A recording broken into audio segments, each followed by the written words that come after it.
Hello and welcome back to Lorcana Villain. My name is Baker and today we're going to be taking a look at our first set of top 8 deck lists for set 4 Ursula's Return. Really excited to get into these lists. This event took place on the 19th of May. It was 48 players, so quite a respectable field to draw our first bit of data from. This event was in Germany and hosted by Battle Bear, which is a name I recognise. We've covered their events plenty in the past. Really excited to get into this, so I'm not going to spend too much longer yapping, but a couple of things to mention. First of all, I know a lot of people are prepping for DLCs in Lille and Atlanta.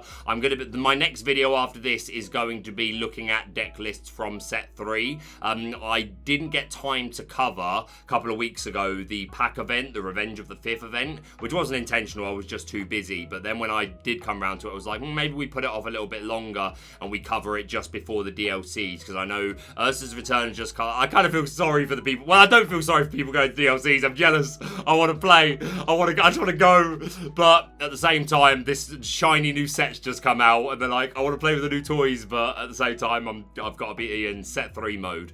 So we're going to do that video, which hopefully will be beneficial to people that are trying to stay in a set 3 format kind of headspace. So look out for that, just letting yous know. You also may have noticed, or hopefully have noticed, that I'm appearing in a little bit of a higher quality. I bought a brand new camera, an okay one. It's a Sony one. It cost me £450. I was shaking. And yeah, that is basically all the channel profit that I've made since I started the channel. Combination of ad revenue and money through sponsorships. I've just reinvested back into myself, back into the channel. I want to be here to stay for good for a long while to come. And I want to say again, just a big thank you to everyone that supported me in the channel and has made everything that I've accomplished so far possible. So massive thanks to you. Also want to give a shout out to one of the channel sponsors, Cardmarket. If you're someone that doesn't like to buy boxes to find the specific cards you need and you want to buy singles instead, then please check out Cardmarket. They offer a fantastic range at fantastic prices. And with all that said and done,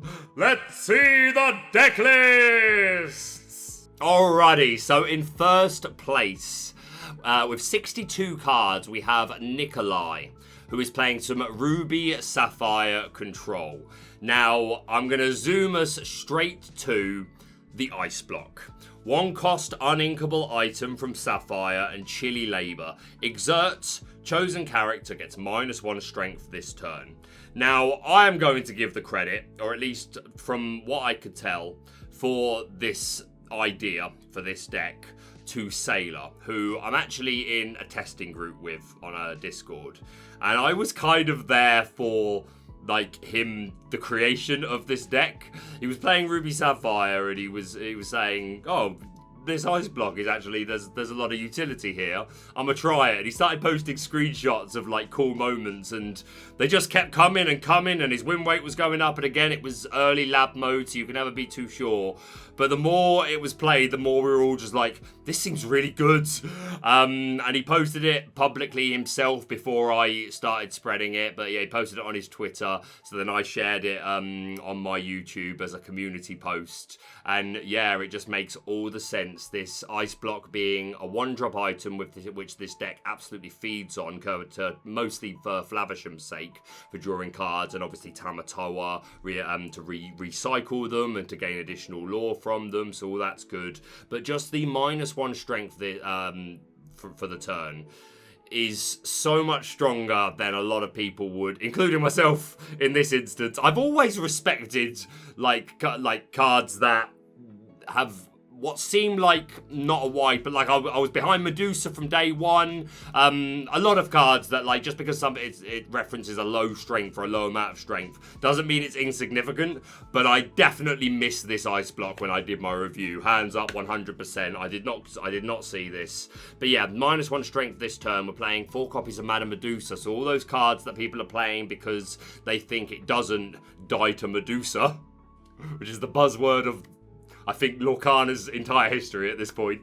Even though she's only been out 2 sets, still dies to Medusa. But Ice Block makes even more characters die to Medusa. So that in itself is fantastic. There's also the new toy, the new Sisu from Ruby. 3-cost uninkable 1/1 challenge, quest for 1, evasive, and bring on the heat. When you play this character, banish chosen character with 1 strength or less. This is already significant. Cursed Merfolk, Flynn Rider, Flavisham, Stylish Surfer, Mini, any aggro, well, a lot of the aggro characters. There's a wide pool for this already. But if we assume we've got Ice Block down, if we played 1 on turns 1 or 2, then now it's 2 strength or less, because we're going to lower the strength of Ice Block and then we're going to pop with Sisu. And this just means that so many things are constantly going to be in range. And then, exactly, my guys. Not only that, the new legendary Floodborn Sisu, 8-cost uninkable 5/4 quest for 3, shift 6. And I got this. When you play this character, banish all opposing characters with 2 strength or less. So because it's banishing all, we get round ward for a start. And again, we use Ice Blocks, which we're running 4 of, to bring things into that range, which for a lot of key characters in the format is not hard, unless it is literally the stuff like Maui and Scar and Maleficent and Tamatoa. But even with Tamatoa, like, if you've got 3 Ice Blocks on the field, which is not unrealistic to get, especially through putting them back onto the field with Tamatoa. So this is so incredibly strong. Not to mention we're playing Brawls, which we were already running for the sake of, I mean, Stylish Surfer Mini's pretty much gone, but that could have been a target. But really, this card might as well have a picture of Diablo on it. This is a Diablo answer. There are there's other things, Flavishams, plenty of targets for this, but Diablo is the main problem that Brawl is solving. But yeah, with Ice Block, suddenly more things have 2 strength or less. So this is such an insane combo. Again, it's a 1-drop, so we can play them easily, cheaper. We're fueling Flavisham. It's brilliant. I think we're going to spend so much of this meta looking at deck lists just like this. I really do. There's going to be stuff that's built to beat it. There's obviously already some item removal, but you're not always going to have it. You're not always going to have enough. Maybe this brings in the steel, the new card, the steel card that banishes all items. I can't remember what it's called off the top of my head. It's from Encanto. But yeah, there will be decks built to counter this, but then that deck still needs to be able to beat the other viable meta decks. But yeah, this is fantastic. And yeah, that's just a couple of the new toys. And then obviously we play very much like we did in prior format.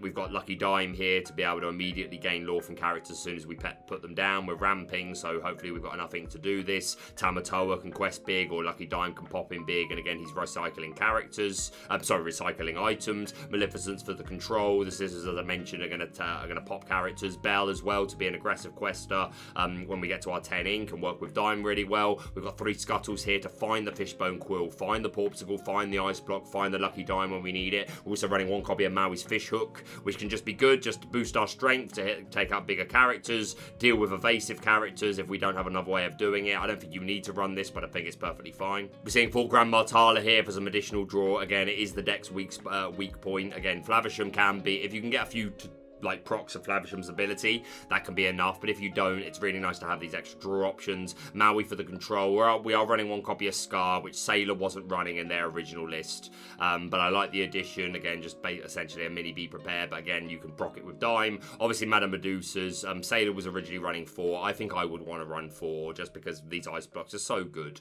But 3 is probably fine. And again, was enough for Nikolai to get first place at this event. We've talked about these characters. Develop your brain to find key pieces. Brawler mentioned so many good targets, especially with Ice Block. We got 4 copies of How Far I'll Go for some more ramp. We got characters that can sing this, like Maui and Madame Medusa, that can't quest or don't quest for much, and going to help us find key pieces. And 1 Shield of Virtue, another 1-drop item. Rereading characters is still very strong. So yeah, this is a fantastic deck concept. I really do think that Ruby Sapphire's it was a very strong deck last format, especially the second half of last format. I think this is our contender. I really do think we're going to see so many lists that look exactly like this. And in that vein, Going on to second place, we have Tino, who is also running Ruby Sapphire Control. 64 cards in this particular variant. I mean, I think this is fine, but I also think it's slightly reflective of just the beginning of the format. People like, let's just play it all and see what works and what doesn't, and then we'll start making cuts from there. But again, you know, we're doing so much ramping off. We're doing ramping off the top of the deck with how far I'll go. We're hopefully drawing a lot with Flavisham and Tala. So yeah, it could be fine to be at a higher number. I think I would probably still find room to bring it down to 60, but again, if you're just testing stuff. But yeah, very similar build. We've got the one scar. We are running one copy of Be Prepared in this list, which I think is fine. Again, we've already got some songs here to make us, not a lot to be fair, to make us susceptible to Ursula, but again, at least if you get the Be Prepared in your mulligan and you put it back, you know you're not drawing back into it, at least straight away. But by and large, very similar list, just a few count differences, an extra scuttle, I think one less Develop Your Brain, one less Maleficent, one less Tamatoa. They're playing 2 copies of Gaston, which I think is another perfectly fine card to run. Quest big, good stat line, helps find a piece, and procs really well off Lucky Dime. They're running 3 copies of One Jump Ahead, which I did miss mentioning on the previous list. First place, Nikolai, opting not to run the One Jump Ahead, just saying Fishbone Quill and How Far I'll Go are going to be enough, but Tino still repping 3 copies. Other than that, looks very much very similar to the first, so yeah, congratulations to Tino. And moving into top 4, we have another Ruby Sapphire Control. Wasn't able to find the name of this person. If you're watching and this is your list, please let me know in the comments, and I will put something in the description, and I'll update the base file for the deck list that I'll be linking down below as always. But yeah, very largely the same. We've got 2 copies of Shield of Virtue in this build and only 2 copies of Ice Block. I think this has at least a 3. I think just the combos that this opens up is so good. Again, 2 maybe fine. But I think I would, if I was making cuts, I think I'd feel fine going to a 3 count. But maybe it needs to be more than that to raise the odds that you open yourself up to these really high value Sisus and Brawls, etc. But they're also running 1 copy of the new Aerial Treasure Collector, 6 cost, uninkable, 3/4 quest for 3, Ward, which is really strong, and while you have more items in play than each opponent, this character gets +2 lore. The thing about Aerial is that if this does become the top deck, or at least like a big part of every field, then it is no longer as safe to assume that you are going to have more items in play than your opponent. So I think the more popular, I think this is fine as a choice to add in, but I think the more people that end up playing this deck, the less you'd want to run the Aerial, especially if you know you're running less counts of certain things. To be fair, they're running 2 shields, so that's maybe the trade-off from the 2 Ice Block, but there's going to be someone that's running 4 Ice Block and a shield. That doesn't always mean they're going to have more items in play than you at any one time, but it increases the odds. But yeah, I just think something worth noticing. I think this is fine as an addition, but the more people that play this deck, I would probably move away from this. Either just cut a card, or I don't know. I think this is just 60 cards, so maybe just a Gaston, or just higher your counts of something else. But other than that, very largely the same. They're playing the 1 jump aheads, no scars. They're opting for 2 Be Prepared, which I think is perfectly fine. But I don't think you need more than this anymore with this Ice Block. But again, only 2 Ice Blocks, which I still think is low. But again, led them to a top 4. So whoever you are, congratulations. And we move into top 8 for our last Ruby Sapphire deck. There is another top 4 deck to look at, but I always like to group up the inks. I think it makes most sense. So yeah, 4 Ruby Sapphire decks all running this Ice Block, all made this top 8 in a 48-person tournament. So again, this is only first bit of data, but if I was to hazard a guess, I think we're going to see this a lot more. But yeah, 3 Scuttle, 3 Sisu. They are running the Floodborn as well, 4 Medusa. I like it. Only 1 copy of Tala in this one. 4 Ice Block, no Shield of Virtue, no Scars, no Be Prepared. Yeah, I think this is fine. I think I would like at least either 1 Be Prep or 1 Scar, but that's just preference. I don't think that's worse or better than this. So yeah, huge congratulations to them. Alright, going back to finish our top 4, this is the only other player who, again, I don't have a name for. If this is your deck, please let me know, and I will credit you, as is deserved. Running 65 cards, Emerald, Steel, Bucky. I think that Bucky is another one that's going to have such a good season. I really, really do. Because I think it's going to have one of the best Ruby Sapphire. It already had good matches against Ruby Amethyst and other things, but I think it's going to have an okay Ruby Sapphire. Yeah, I really do. So yeah, taking advantage of Bucky, who whenever we play a Floodborn, our opponent discards a card. So yeah, we've got Aladdin here. Again, I featured 10 safe meta decks, 10 day one meta decks video that I did a few days back, which were all my own creations, but the Bucky list that I displayed was courtesy of Zephyr, his creation, and was also playing this new Aladdin. We don't care about actual shifting. We just want to play this as a 3-cost Floodborn, which is fantastic after putting down Bucky turn 2.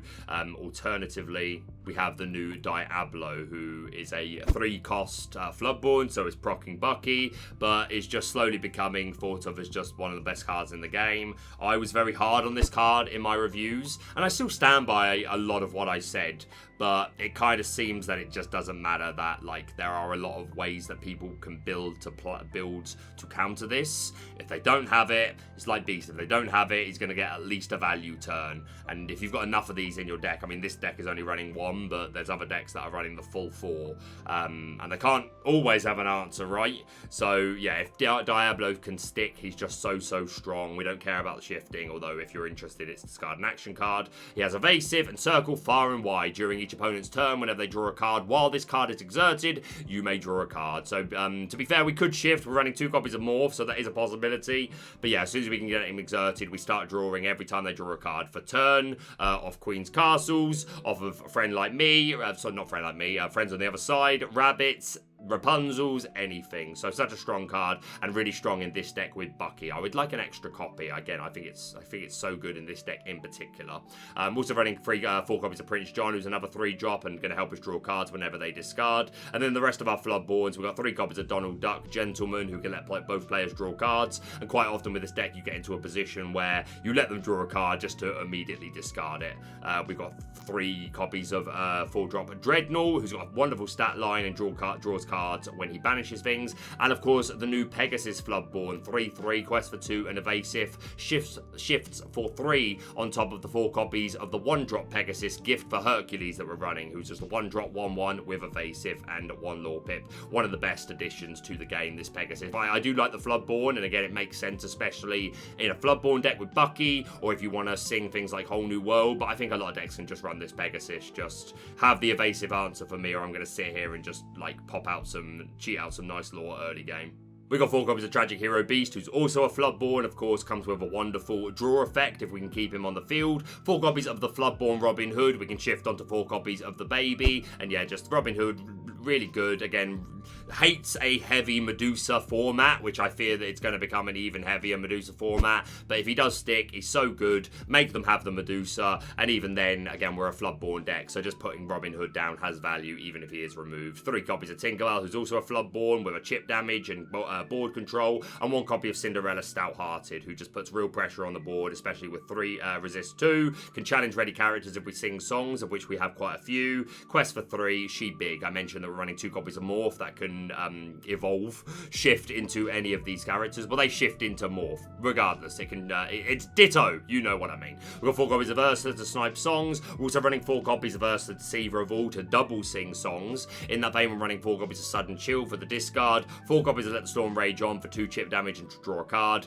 So obviously both of these sung by by Ursula is brilliant. Discard 2, or we do 4 damage and draw 2 cards. We've got 2 copies of Along Came Zeus to take out bigger bodies and locations. 2 copies of We Don't Talk About Bruno, a fantastic new song, 5-cost inkable. Return chosen character to their player's hand. Then that player discards a card at random. So it's board control, and it's hand disruption, and it's also one of these positions where if we've emptied their hand and they're literally going draw, put something down, we're going, no, back in your hand and discard it. So it also acts as just kind of removal for the board, like hard removal. It is gone, it is discarded. And then 2 copies of Grab Your Swords, which I think is still well worth running, especially for the mirror. So yeah, this looks fantastic. Bucky looks really well situated for set 4, and again, don't know this person's name. Let me know if you're watching this video and you're in the comments. 65 cards I think is a lot. I think I would definitely want to make some cuts, but led them to top 4, so congratulations. Next up in top 8, we have Seratim. I'm probably saying that wrong, my apologies. But with some Amber Emerald songs, it happened. To be fair, a lot of the content creators have been talking about this deck. I don't think this should come as a huge surprise. But yeah, this is a new creation for the new format. Again, I've seen a few different ways of building it. But yeah, we're combining Emerald and Amber. We're taking advantage of Ariel Spectacular Singer, who can find songs and has Singer 5 to sing them nice and cheap. She's going to help us find things like bare necessities to snipe those non-character songs, locations, or things like Be Prepared, Whole New World, etc. 4 copies of Sudden Chill in here for some hand disruption. We're not playing the 3-drop Ursula Deceiver of all, but still just a good card in and of itself. We're playing 4 copies of We Don't Talk About Bruno. We're also running a couple of the new Sing Together cards. First of all, we have Look at This Family, 7-cost Inkable, Sing Together 7. Look at the top 5 cards of your deck. You may reveal up to 2 characters and put them into your hand. Put the rest in the bottom of your deck in any order. I think so many people are sleeping on this card. I really do. It's a +1 instantly. You can build your deck in ways to sing this easily, so you don't even pay the cost.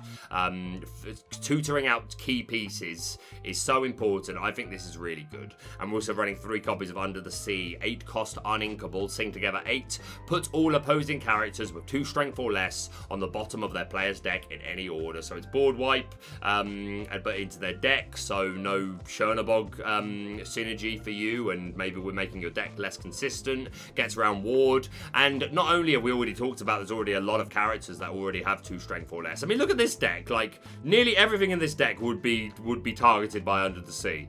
But we have a way to manipulate it even further. We're running a 4/4 key line, 4 copies of the 1-drop with a 2/2, and 4 copies of the 5-cost Floodborn, Shift for 3, 3/5 stat line quest for 2, and perhaps we can save our future. When you play this character, all characters get -3 strength until the start of your next turn. So play the Keeda, lower the strength, and then Under the Sea, probably everything away. They would have to have 6 strength or more to stay out of range of this. So Maui survives, Scar survives, Maleficent Dragon survives, a couple of other things I'm not remembering, Chernobog, a couple of things, but the vast majority of the format just goes a bye-bye. So yeah, fantastic combo. We're not running any copies of the 4-drop Singer 4 Ursula, which is a surprise to me. I do like her in this deck, but we are running the new Floodborn version, who you can shift by discarding a song, but we can't do that. We does not. Oh no, to be fair, I'm a fool of a took. We have the 2-drop Ursula, so we can shift onto that. I'm still a little surprised to not see the 4-drop. It's not a 4-drop, it's a 2-drop. A 2-drop Ursula with Singer 4. I still think she's good, but yeah, we can still shift this, absolutely, and we do so by discarding a song card. And when this character quests, we have a built-in bare necessities. Our opponent reveals their hand, and we discard a non-character card. 2/4 stat line quest for 2. I'm not a huge fan of her, but finding success in some people's lists. There's a new Daisy Duck, 4-cost Inkable 2/3. When you play this character, each opponent chooses and discards a card. I just realised I've been wearing my headphones, and I absolutely don't need to be. Yeah, I really like this new Daisy. I much prefer. We are also running the Secret Agent, the 4-cost Inkable 2/3 quest for 2, and she has to quest to get the discard ability off. So obviously this Daisy is slower, but it can be used multiple times, and she has more lore. Daisy Duck is coming to play. I prefer the coming to play, but both being represented here. We've got Tinkerbell, who's an evasive quester. Going back to the early stuff, we've got the 4/4 Flynn Folk, aggressive questing and hand disruption. I've mentioned earlier an Ariel, Kick Cloud Kicker for board disruption. The Prince John's here for when we're making our opponent discard. We're also running Lol, Tiberius Rourke, 3-cost Uninkable 2/4, gives Reckless when he's played, and while he's on the board, if another one of our characters is banished, which should happen a lot, we have a lot of small bodies, then the opponent loses a lore, so a nice control aspect in this deck. 4 copies of the new Lucky Cricket, 5-cost Inkable 3/4 quest for 3, and when you play him, all your other characters get +3 strength, so we can have lots of small guys here, a couple of Keeders, Flynn Folk, the Ursulas, the Daisy. Suddenly they're all hitting for you get a swarm of big numbers coming your way, so you'll have to see it. And 1 copy of Chernobog, you pay 1 less ink for every character in your discard, and when you do play him, all those characters get shuffled back into your deck. And yeah, lots of small bodies here for us to go through, lots of characters. So yeah, I've seen a couple of different versions of this deck, and again, a lot of content creators seem to be saying this actually looks pretty good, this could do well, and here's our first example of just that. So huge congratulations to this person. 2 to go. We have the first of 2 EA Tempo. Just win the game. First one of the season. Let's go. We've got Dan in top 8, who's playing EA Tempo. So not a lot of new toys from previous season. If you're a newer player, taking advantage of Amethyst's package, Merlin for the draws, Goats for the extra lore, Rafiki, a really cheap character that can hit for 3. We've got 4 snakes and 4 foxes to bounce characters back to our hand to keep them safe or reuse come into play abilities. And again, Madam Min Fox, just one of the best board levelers in the world, or equalizers in the world, with her rush and really good stats. 3 crabs here to make everything hit all the harder. Kick Cloud Kicker for some board control, Friends for draw, Mother Knows Best to control the board / bounce back our goats and our rabbits for coming to play abilities.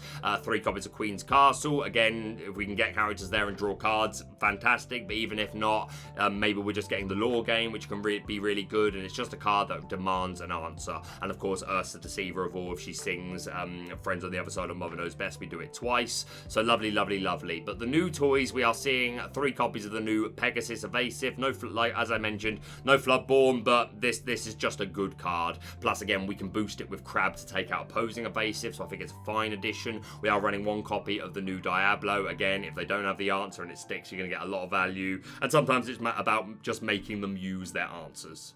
Like, maybe they brawl this, and then that lets us get our Ursula Deceiver of all online and sing Friends on the Other Side. Or the other way around. Again, it's just about making them use their resources. So yeah, 1 Diablo, running 2 copies of the new Cricky, which absolutely makes sense. Crab was already good in here. Again, this makes our whole board strong. And just a fantastic stat line. Questing for 3. Yes, please. And then our final new toy is Ursula Sea Witch Queen. 7 cost, Inkable, 4/7, quest for 3. Shift 5 on top of any of our Ursula, the 2-drop or the 3-drop, and 2 abilities. Now, I am the ruler. Whenever this character quests, exert chosen character. Really good for board control. We love it. And you'll listen to me. Other characters can't exert to sing songs. Now, if we can get this down early, then just being able to shut off Steel Amber songs, being able to generate extra value by singing all their songs is going to be great. And even against other decks like Ursula Deceiver of all, who wants to sing Friends, or in combination with Steel to sing Let the Storm Rage On,